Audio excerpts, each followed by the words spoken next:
예수님 이름으로 기도합니다. 아멘. 오늘부터 수요 기도회 때에 이제 빌립보서를 읽어 가려고 합니다. 지난주까지는 우리가 여호수아서 구약 성경을 봤으니까 또 신약 성경도 한번 봐줘야 되겠죠. 빌립보서의 별명이 있습니다. 기쁨의 서신이라고 하는 별명입니다. 이 편지는 바울이 로마의 감옥에 있으면서 쓴 편지인데도 불구하고 기쁨이라고 하는 단어가 편지 전반에 걸쳐서 많이 등장을 합니다. 그래서 오늘 말씀 제목인 감옥에서 온 기쁨의 편지라고 하는 이 말이 빌립보서의 내용을 요약해 놓은 것이다, 이렇게 말해도 무방하겠습니다. 감옥이라고 하는 열악한 그 상황에 놓였기에 마음이 무겁고 어두웠겠지만 바울의 편지에는 그런 그림자가 전혀 보이지 않는다는 거죠. 어느 목사님이 그래요. 마음이 힘들어지고 초조할 때마다 빌립보서를 읽는다 그래요. 바울의 심정이 되어서 하나님이 주시는 기쁨을 맛보려고 빌립보서를 읽는다 그래요. 그런데 사실 그게 쉽지 않더랍니다. 어떨 땐 아무리 읽어도 마음의 기쁨이 찾아오지 않았다고 그래요. 불안한 마음, 그 원망의 마음의 찌꺼기가 여전히 남아있더랍니다.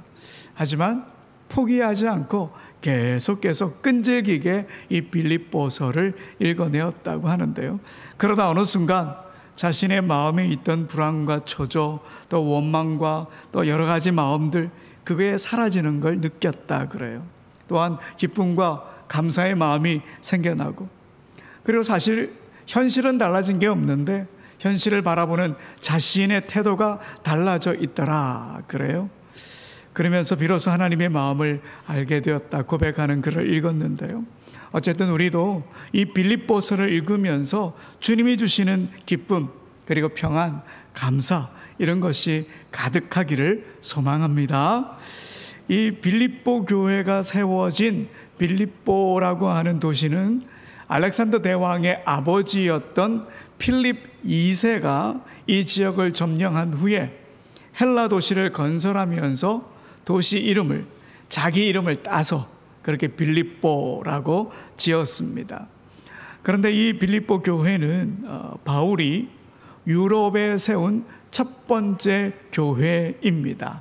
이때의 상황이 사도행전 16장에 잘 기록되어 있는데요. 바울 일행은 소아시아 전도에 힘을 쏟으려고 했지만 소아시아로 가는 길이 다 막혀버렸습니다. 그래서 그 당시 드로아에 있었는데 바울이 환상 중에 마게도냐 사람을 만납니다. 그가 말하죠. 와서 우리를 도우라. 이 환상을 보고 이것이 하나님의 부르심이다 확신하고 마게도냐로 건너가서 개척한 첫 번째 교회가 바로 빌립보 교회입니다. 여러분 지도를 한번 보실까요? 드로아라고 하는 지역이 보이시죠? 드로아에서 사모드라게라고 하는 섬으로 갔다가 네아폴리, 그리고 빌립보 지역까지 이렇게 가게 됩니다. 지금의 빌립보는 그리스 북부 지방의 마케도니아의 동편에 위치해 있습니다. 여러분 지도를 보시면 왼편은 그리스고 오른편은 터키다, 이렇게 보시면 되겠습니다. 그리고 이 바울은요 3차 전도 여행 때도 이 빌립보에 들렀고요. 빌립보 교회는 바울의 선교 사역을 재정적으로 많이 후원을 했던 그런 교회입니다. 이 편지는 빌립보 교회를 세운 후에 10년에서 12년 정도 지난 뒤에 쓰여진 편지입니다. 이 편지를 쓸 당시의 배경이 이렇습니다. 바울이 로마 감옥에 갇혀 있다, 이 소식을 빌립보 교회가 듣고 에바브로디도 편에 선교 후원금을 보내어서 로마로 보냅니다. 그런데 로마에 도착한 에바브로디도가 그만 병에 걸리고 맙니다. 이 소식을 들은 빌립보 교회 성도들 한 가지 더 걱정거리가 생기게 되었죠. 그래서 더 열심히 기도한 것 같습니다. 그런데 다행히 하나님의 은혜로 에바브로디도가 병에서 낫게 되고요. 이제 바울이 이 에바브로디도 편에 이 편지를 써서 빌립보 교회 성도들에게 보내게 됩니다. 바울은 자신이 감옥에 갇혀 있는 것이 오히려 복음의 진보를 이루어내었다 기록합니다. 그리고 빌립보 교회가 여러 가지 재정적으로 후원해 주는 것에 대해서 감사하고 또 이런저런 권면을 기록해서 편지를 보냅니다. 여러분 방금 빌립보서 1장 1절에서 11절까지 읽으셨는데 여러분은 어떤 느낌을 받으셨는지 모르겠습니다. 이 빌립보서는 바울의 다른 서신들보다도 가장 따스한 마음이 느껴지는 편지다, 이렇게 볼 수 있습니다. 정이 듬뿍 들어있는 편지. 여러분 본문을 보면 바울이 빌립보 교회를 얼마나 사랑했는지 알 수 있습니다. 빌립보 교회가 이 땅에 세워진 교회가 아니라 바울 마음에 세워진 교회는 아닐까 하는 그런 생각이 들 정도입니다. 여러분 3절 다시 한번 읽어볼까요? 3절 시작. 내가 너희를 생각할 때마다 나의 하나님께 감사하며. 여러분 이건 의례적인 인사말이 아닐까 그렇게 생각하실 수도 있는데요, 이건 정말 진심이 담긴 말입니다. 감옥에서 고생하는 그가 감옥 밖에 있는 빌립보 교회 성도들이 막 눈에 밟힌다, 이 말이죠. 바울이 이렇게 애정이 담긴 인사말을 건넨 것은 그들의 존재 자체가 바울에게는 큰 힘이 되었기 때문입니다. 바울은 지금 감옥에서 시련의 시간, 고통의 시간을 보내고 있습니다. 언제 형장의 이슬로 사라질지 모르는, 미래를 기약할 수 없는 그런 어려운 시간을 보내고 있는 거죠. 그런데 그 자리에서 빌립보 교회 성도들만 떠올리면 그냥 저절로 미소가 지어진다는 겁니다. 빌립보 교회 성도들과 어떤 기억이 있길래 이런 자리에서까지 미소를 지을 수 있을까? 여러분 빌립보 교인들과 바울의 만남은 그야말로 하나님의 계획 속에서 이루어진 거지요. 드로아에서 환상을 보고 빌립보에 간 것, 원래 계획이라면 빌립보에 갈 수 있습니까? 없습니까? 없는 거예요. 그런데 마게도냐로 틀 수 있도록 하나님께서 환상을 보여주신 것 자체도 어마어마한 하나님의 인도하심이었죠. 이뿐만 아닙니다. 이 빌립보에서 전도를 할 때 부유하고 경건한 자주장수 루디아를 만난 것, 이것도 얼마나 큰 은혜인지 모릅니다. 그 집안 사람들과 함께 복음을 전하게 되었죠. 그래서 비교적 수월하게 빌립보 선교가 이루어지는 듯 했는데 그만 이상한 사건에 연루되고 맙니다. 귀신 들려서 점을 치는 그 일을 하던 여종을 고쳐주는데요, 그게 문제가 되었습니다.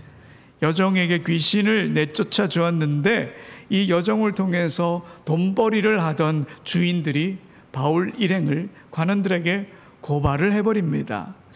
그런데 경제적인 타격을 입었는데 경제적인 이유로 고발을 하지 않았습니다.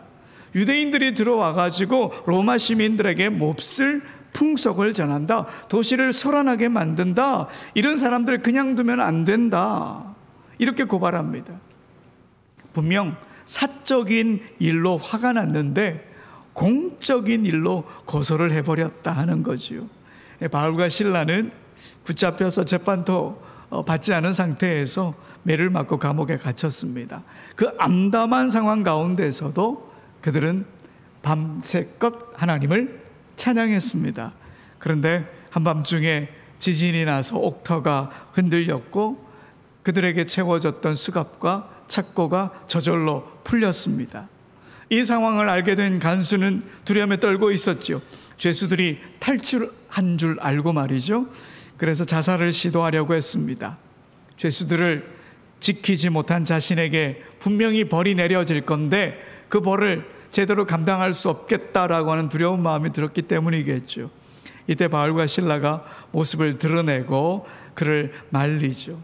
그때 간수는 떨면서 바울의 발 앞에 엎드려서 묻습니다. 내가 어떻게 해야 구원을 받을 수 있습니까? 그때 그 유명한 말을 바울이 남기죠. 뭐라고 그럽니까? 주 예수를 믿으라. 그리하면 너와 네 집이 구원을 받으리라. 아멘. 결국 간수와 온 집안이 예수님을 영접하고 그 밤에 세례를 다 받았습니다. 그리고 그 다음 날 바울과 실라는 석방됨과 동시에 빌립보에서 추방을 당하게 됩니다. 빌립보에서 벌어졌던 그 사건을 지금 바울은 또 다른 감옥, 로마 감옥에서 떠올리고 있습니다. 빌립보에서 만났던 사람들의 얼굴이 스쳐 지나가면서 미소를 짓게 하고 감사의 마음이 절로 일어난 거죠. 그들의 존재 자체가, 이런 일들이 있었기 때문에 그들의 존재 자체가 자신의 삶을 따뜻하게 해주는 증거였던 셈이죠. 그래서 자신 있게 말하는데요. 여러분 8절 바울이 또 어떻게 말하는지 한번 8절 한번 더 읽어봅시다. 시작. 내가 예수 그리스도의 심장으로 너희 무리를 얼마나 사모하는지 하나님이 내 증인이시니라. 아멘. 진짜 대단한 고백이지 않습니까? 당신은 예수 그리스도의 심장과 같은 사람입니다. 이런 고백이지요. 이건 거의 프로포즈 할 때 하는 말 같은데 어쨌든 그리스도의 심장이라고 하는 말이 예사롭지 않습니다. 아무에게나 할 수 없는 말이기에 바울의 진심이 담긴 그런 빌립보 교인을 향한 사랑의 고백인 거죠. 그런데 여러분 오늘 본문을 보면 바울이 이렇게 사랑하고 이들을 아끼는 이유가 하나 더 기록되어 있습니다. 왜 그러느냐 하니까 그들이 복음을 위해 함께 동역하기 때문이다. 이렇게 말합니다. 여러분 4절 5절의 말씀도 함께 읽어봅시다. 시작. 간구할 때마다 너희 무리를 위하여 기쁨으로 항상 간구함은 너희가 첫날부터 이제까지 복음을 위한 일에 참여하고 있기 때문이라. 아멘. 자, 빌립보 교회 성도들이 바울과 함께 복음 사역을 하고 있기 때문에 정말 아끼고 사랑할 수밖에 없다, 기뻐할 수밖에 없다, 바울이 그렇게 말하고 있습니다. 여러분 이 구절에서 참여하다라고 하는 단어가 우리가 익히 잘 알고 있는 헬라어 단어입니다. 코이노니아라고 하는 단어입니다. 들어보신 것 같죠? 교제 혹은 동력, 이런 의미를 갖고 있는 단어지요. 바울은 빌립보 성도가 자신의 사역, 복음 사역에 동참했기 때문에 기뻐할 수밖에 없고 미소를 지을 수밖에 없다 말합니다. 이것이 바로 바울이 가진 기쁨의 근원이었던 거죠. 이처럼 여러분 성경적인 기쁨은 어디에서 오느냐면 함께 복음을 전할 때, 복음에 동력할 때, 이때 바로 기쁨이 넘치게 되는 것이죠. 여러분 우리가 잘 아는 대로 바울에게는 이 복음이 최고의 과제였고 끝까지 붙들어야 할 사명이었습니다. 그런 복음을 전하는 길에 이 빌립보 교회 성도들이 동행을 하고 있다. 얼마나 큰 기쁨이 되겠습니까? 그러니 당연히 빌립보 교회 성도들을 바울이 아낄 수밖에 없었던 거죠. 7절에서도 복음에 동참해줬고 함께 은혜에 동참한 사람들이라고 빌립보 교회 성도들에게 감사의 말을 전하는데요. 우리가 7절을 우리 성경에는 좀 어려운 단어들이 나오기 때문에 세 번역으로 우리가 한번 함께 읽어봅시다. 7절 시작. 내가 여러분 모두를 이렇게까지 생각하는 것은 나로서는 마땅히 해야 할 일인 줄 압니다. 그것은 내가 여러분을 나의 마음에 간직하고 있기 때문입니다. 내가 갇혀 있을 때나 복음을 변호하고 확증할 때나 여러분 모두는 나와 함께 은혜에 동참한 사람들입니다. 아멘. 잠시 동안의 만남이었지만 빌립보 교회 성도들은 자기들에게 복음을 전해준 이 바울을 잊지 않았고요. 그에게 선교 후원금을 보내면서 복음을 전하는 자로서의 책임을 함께 진 거죠. 그리고 복음 사역을 함께 할 수 있도록 주님께서 그들의 마음을 주장하셨고 이 마음이 끝까지 계속될 것이다. 바울이 자신 있게 말합니다. 6절을 한번 보십시오. 제가 읽겠습니다. 너희 안에 착한 일을 시작하신 이가 그리스도 예수의 날까지 이루실 줄을 우리는 확신하노라. 그러면 여러분 여기서 착한 일은 뭘까요? 복음을 전하는 것, 복음 사역에 동참하는 것, 동력하는 것, 바로 이걸 말하죠. 그 일을 누가 시작하게 했느냐? 하나님께서 그 일을 시작하게 하셨다는 것이죠. 그리고 앞으로도 하나님께서 계속해서 그 일을 감당하게 하실 것이다. 언제까지? 예수님이 다시 오시는 그날까지 이 일은 계속될 것이다. 바울이 그렇게 말하고 있는 겁니다. 여러분 방금 보았던 5절에서도 보면 첫날부터 이런 일이 있었다고 그러잖아요. 이 첫날이 언제냐면 바울을 처음 만난 순간부터 지금이 언제예요? 10년 넘게, 길게는 12년 동안 계속 바울의 복음 사역에 동참하고 있었다 이 말입니다. 이렇게 빌립보 교회는 복음 사역에 대한 책임을 다하고 있었어요. 자기에게 복음을 전해준 이에게, 자기에게 복음이 있었기 때문에 그 복음을 전하는 일에 온 교회가 함께했고 바울과 함께했다 하는 것입니다. 여러분, 교회는 복음 사역을 중심으로 하나가 되어야 합니다. 그러면 하나님이 기뻐하시는 건 당연한 일일 것이고 우리 교회 안에도 우리 모두에게 기쁨이 넘치게 되는 것이죠. 여러분, 복음 사역이라고 하면 전도지를 들고 길거리로 나가는 것만 복음 사역이 아닙니다. 물론 이런 전도도 꼭 필요합니다. 하지만 일단 우리가 복음 안에서 복음의 정신으로 살아가는 것, 이게 먼저 되어야 하는 것입니다. 그래서 사도 바울이 고린도전서 15장 31절에 뭐라고 이야기하느냐면 나는 날마다 죽노라 이렇게 말하는 거예요. 복음의 정신으로 산 것이 뭐냐? 나는 날마다 죽는다 이렇게 이야기해요. 예수님께서 십자가에 죽으심으로 모든 죄를 이기셨고 모든 세상 사람들을 구원하셨기에 그 복음의 삶을 닮아서 자신도 날마다 죽는다 이렇게 바울이 고백하죠. 자신의 죄에 대해 죽고 자신의 의에 대해 죽고 자신의 고집에 대해 죽고, 그렇게 죽고 나면 예수 그리스도 안에서 주님의 뜻 안에서 주님의 마음을 가진 자로 부활할 것이기에 자신은 날마다 죽는다 그렇게 고백을 한 것이지요. 대지 모든 가족들이 이런 복음의 삶을 먼저 살아가기를 소망합니다. 그리고 이런 삶을 여러분 혼자서 감당하기보다요, 빌립보 교회가 바울을 도왔던 것처럼 우리도 서로에게 힘을 불어 넣으면서 함께 복음의 삶을 살아가야 합니다. 혼자보다 같이 가는 게 좋겠죠. 같이 복음의 길을 걸어가야 합니다. 서로의 연약함을 지체들이 덮어주고 가려주면서 함께 복음의 삶을 살아가야 합니다. 감당할 수 없는 짐은 또 나눠져서 그렇게 가면 되니까요. 그리고 복음을 위해 선교지에서 힘을 쏟고 있는 우리 선교사님들을 위해서도 빌립보 교회가 바울을 후원했듯이 우리도 열심으로 기도와 물질로 도와야겠지요. 제가 인도네시아에서 사역할 때 우리 대지교회 식구들이 기도와 후원으로 얼마나 큰 힘이 되었는지 모릅니다. 여러분 그 선교지에 나가면요, 그 전문용어로 그 아다리라고 하는 게 뭔지를 금방 알게 됩니다.